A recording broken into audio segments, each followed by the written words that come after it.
తెలంగాణ రాష్ట్రంలో పర్యాటక రంగంతో పాటు అన్ని రంగాల అభివృద్ధికి రాష్ట్ర ప్రభుత్వం ప్రాధాన్యత ఇస్తుందని రాష్ట్ర ఎక్సైజ్ పర్యాటక శాఖ మంత్రి జూపల్లి కృష్ణారావు అన్నారు. ఆసియా ఖండంలోనే రెండవ అతిపెద్ద అత్యంత ప్రాముఖ్యత కలిగిన మహబూబ్ నగర్ పిల్లల మర్రి వృక్షాన్ని బుధవారం మంత్రి ప్రారంభించి సందర్శకులకు అందుబాటులోకి తీసుకువచ్చారు. ఈ సందర్భంగా మంత్రి మీడియాతో మాట్లాడుతూ టూరిజం అభివృద్ది ద్వారా నిరుద్యోగ యువతకు ఉద్యోగ ఉపాధి అవకాశాలు కల్పించడమే కాకుండా రాష్ట్ర ఆదాయం పెరుగుతుందని అన్నారు.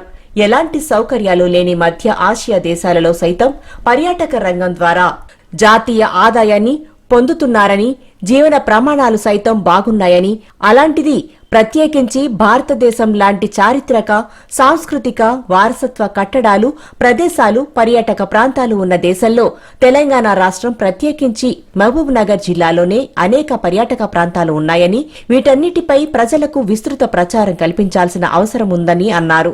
ఇందులో భాగంగా టూరిజం ప్రాంతాలకు విస్తృత ప్రచారం కల్పించడంతో పాటు టూరిజంకు మార్కెట్ చేయాల్సి ఉందని అన్నారు. ప్రస్తుత యాంత్రిక జీవనంలో వారానికి ఒకరోజు కనీసం ఆహ్లాద వాతావరణాన్ని పొందాల్సి ఉందని తెలిపారు.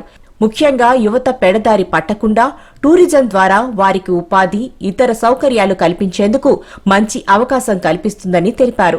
మహబూబ్ నగర్ సమీపంలోని పిల్లల మర్రి మహావృక్షం మొదలు ఎక్కడుందో ఇప్పటి వరకు ఎవరూ గుర్తుపట్టలేదని తెలిపారు.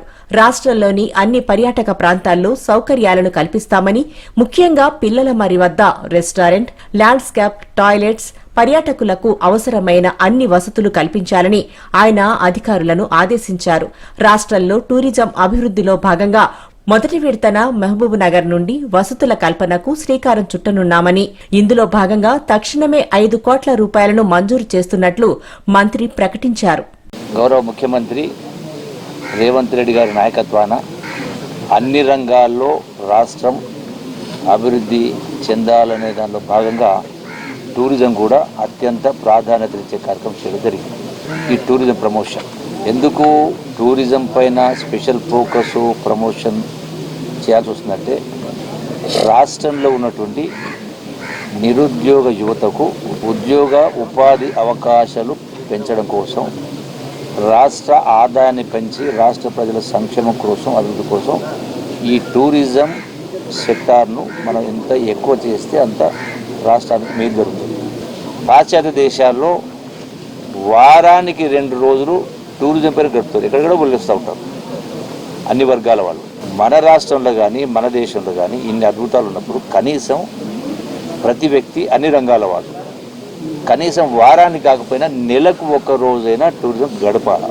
ఇలా ఎన్నో ఉన్నాయి మన దేశం. ఎక్కడెందుకు మనం కూర్చున్న ఇదే పిల్లల మర్రి, దీని చరిత్ర మరి 800 సంవత్సరాలు అంటారు, 1000 సంవత్సరాలు అంటారు. అది ఈ మర్రి చెట్టు కూడా ఎప్పుడు పుట్టింది అనేది ఎవరికి తెలియదు. ఈ మొత్తం విశాలమైన కొన్ని ఎకరాలలో మొత్తం అది దీని మొదలు ఎక్కడుందో వరకు గుర్తుపట్టలేదు. అంత గొప్ప అద్భుతం. అంటే 1000 సంవత్సరాల క్రితం నుంచి వచ్చింది.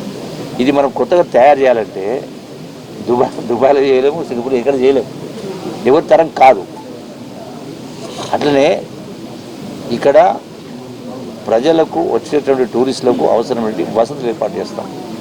ఎన్నో చేయాలి, అన్నీ ఒకే రోజు సాధ్యం కాదు, ఎన్నో చేయాలి. అయినా కూడా ఈరోజు టూరిజం డిపార్ట్మెంట్ సంబంధించి కూడా ఆదాయం అనేది లేదు, అతి తక్కువ. యాక్చువల్గా నిరర్థక ఆస్తులు చాలా ఉన్నాయి, 100ల కోట్ల విలువైన ఆస్తులు నిరర్థకంగా పడి ఉన్నాయి. ఇలా వాటి వల్ల కూడా ఆదాయాన్ని పెంచే దానిలో మార్గం భాగంగా పీపీపీ అంటే పబ్లిక్ ప్రైవేట్ పార్ట్నర్షిప్ పెట్టాల్సిన అవసరం వచ్చింది. ఎందుకంటే ప్రభుత్వం వ్యాపారం చేయదు, వసతులు కల్పిస్తుంది.